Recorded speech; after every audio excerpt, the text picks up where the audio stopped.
Hey crew, what you're seeing is the 1590 Master Dungeon, so we're a good 20 power level under here, and just look at the destructive power we are putting out with Consecration, the new melee ability for the Titan. And we can do these awesome hammer slams infinitely with this build.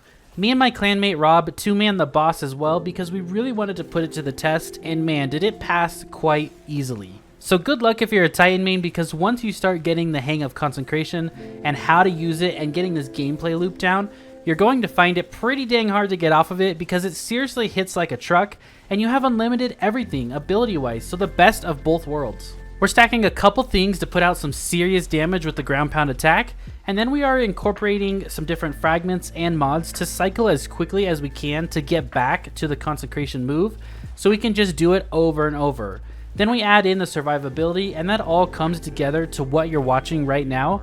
And remember, this is a master mode and 20 power level under. If you take this into normal mode of the dungeon or anywhere else you're playing in the game, it's going to destroy whatever the frick you're fighting, and it's a blast to do so. I believe one of the Bungie developers said in one of their latest YouTube videos that they wanted the Titan to feel destructive, right? They wanted that destructive power behind the Titan, and man, is it destructive, and you can't say otherwise after watching this or giving it a test yourself. I want to say a quick thank you to all of you that have become members over the last week. It means so much that you have chosen to support me extra and my dream of full-time on YouTube, so thank you for that. I really appreciate it. For those of you that would like to join, just hit the join button or the one in the pinned comment and you get some awesome perks for being a member, and thank you if you choose to support me in that extra way. I really appreciate it.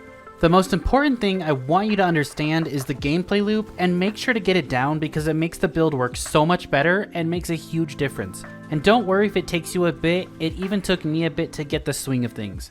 You always want to be using your abilities even if there are no enemies technically close enough to be hitting them, because it will keep maximum uptime on our abilities and also give them the damage buffs and provide us with our survivability.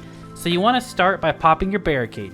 This is going to start the chain of events, and then you're going to throw your grenade. After that, you're going to slide, click your melee button to uppercut into the air, and then click your melee button again to bring those hammers down for that sweet destruction. Just by doing that rotation, you're buffing your damage of the grenade and buffing the melee as well ×2 power for serious damage, and then we're activating our healing throughout that loop. So always make sure that's the pattern you're going with, because if you lead with the melee, then it will be the weakest of the three, just like a normal melee. And we're talking melee damage very close to like Synthoceps. So it's very, very strong, and I tested out a bunch of different exotics like Synthoceps, Worm Gods, quite a different things with this build, and the way I have it set up, it definitely worked the best, and I want you guys to make sure you understand that.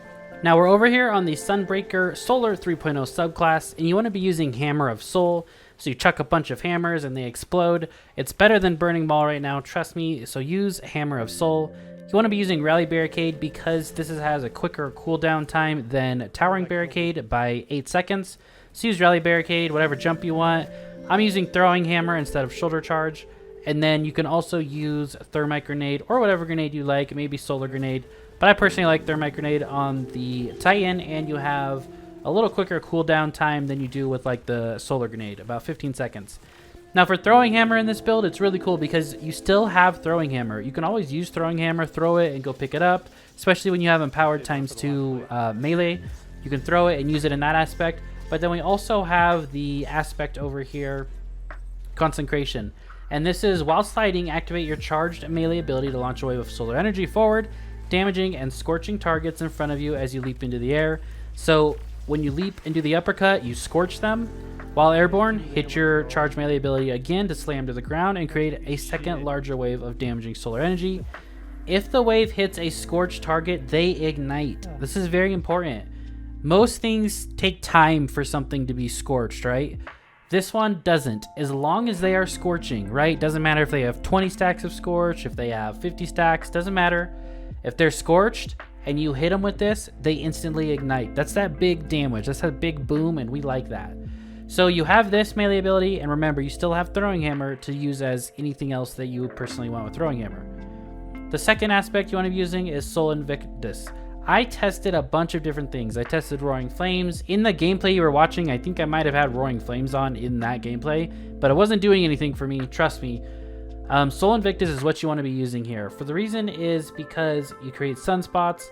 Sunspots do a lot of different things. Your abilities regenerate faster. Your super drains more slowly while standing in the sunspot. Sunspots apply Scorch and deal damage to targets inside. Entering a sunspot applies Restoration. So a lot of different things that sunspots do for you.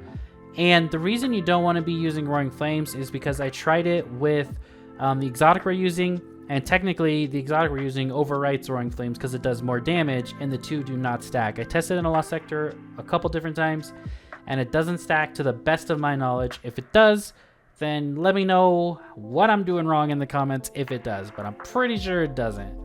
So we're creating sunspots by all our ability kills. That's giving us energy, and then we're scorching targets, and we're also getting restoration from that. Now for the fragments, we want to make sure that we have Ember of Solace on here. Radiant and restoration effects applied to you have increased duration, so we get longer restoration and longer radiant. Your two fragments can be basically whatever you want here because we have enough ability, energy, and regen coming back into our build very easily that we don't need these. I personally have defeating scorched targets grants melee energy, and then your class ability recharges faster when you scorch targets, so singeing and searing. But you could do something like you become radiant with your charged melee ability, wherever that one is, right? Because powered melee attacks against combatants make you nearby allies radiant with torches. Because you have this powered melee you can use and pick up. That's 25% weapon damage boost instantly on you and all your allies. Good for boss DPS, stuff like that. So definitely have that on. My teammate had that on and we were becoming radiant with his. So that's why I didn't have it on. So really interchangeable down here. Just make sure you have Solace on. For stats, you want 100 resilience if you can, 100 discipline, and that's basically the way you want to go. Weapons, use whatever you want. I was using Lament in the gameplay, Unforgiven, Submachine Gun to break the Void Shields, and Deliverance in the primary. For the mods, double hands-on, so we get a bunch of super energy when we do the ground pound. Mods are very simple with this build. Melee Wellmaker on the helmet, on the gauntlets, another melee Wellmaker, and then momentum transfer. Causing damage with a grenade reduces your melee cooldown because we always want that melee, so we're going right back into it. Chest piece, another melee, damage reduction with Armor of the Dying Star from the artifact, and then we have concussive dampener for area effect damage. On the boots, we have Bountiful Wells, so it doubles up all those wells that we're spawning, right? And then for the chest piece is Heart of Inmost Light. That's our exotic. And I know you guys have heard so much about this exotic, and probably a lot of you guys have used it a ton. But I tested so many different exotics with this setup, and this one by far, from ability standpoint and damage standpoint, like it's almost the best of both worlds. Worm God's Caress does more damage, but it's just harder to line that up. You only have 5 seconds to get the kills. Like, much more difficult to use Worm Gods than it is to use this. I tried Synthoceps, and Synthoceps did not do very much more damage than a ×2 powered melee. So Heart is better, plus you're empowering your grenade and using your grenade more, and you're getting all your abilities much, much faster. So by using an ability, you empower the other two. Abilities do more damage, barricades have more hit points, and melees and grenades do more damage. And we have faster regen when you're powering the other two. So that's what comes back to popping your barricade and then throwing your grenade and then using your melee, because you want your melee to be ×2 empowered. You want the big damage coming to your Consecration, so then you can have that big damage off the Ignite. Now on our class item, from the artifact Solar Fulmination, your ignitions do increased damage and an increased radius. So we're getting bigger booms and more damage out of them. And that's why we want that melee back so often. And this is a 20% damage increase on that. And we're also using Class C Restoration. Activating your solar class abilities grants you Restoration. Now, I know a lot of you guys are like, well, this build isn't going to be good when the season's over. It will be just as good, trust me. Maybe not to the extent of taking that much damage, but I guarantee you it will be very, very good. You'll just have to play a little more careful, like actually maybe use your barricade, right? Because down here, sunspots apply scorch and deal damage to targets inside. Entering a sunspot applies restoration. I tried it with just a single stack of restoration, so basically just getting Soul Invictus here on my build when I was in combat and just getting 1 stack of restoration, right? And not having this mod on, and it still worked really, really, really good. So I guarantee you this thing is going to be just as good after the season's done. And you know what? We have the artifact mods here for a season. We might as well take advantage of them as much as possible. So I hope you guys enjoyed this video. I hope you found it helpful. If you have any questions, let me know. I'll try to answer them for you. The best way to ask is probably over in the Discord or in the YouTube member sections if you're a member, because it's really hard right now for me to respond when I'm trying to get out another video and keep up with it, because man, you guys have been watching the videos like crazy. It feels good. Thank you for watching. If you're still here this long into the video watching, I really appreciate the support. Thank you so much. Just watch time alone really helps the videos, so if you're still watching, it means a lot. Hope you found it helpful. Let me know what kind of build you guys want to see next, and I'll see you all in the next video. Have a great rest of your day.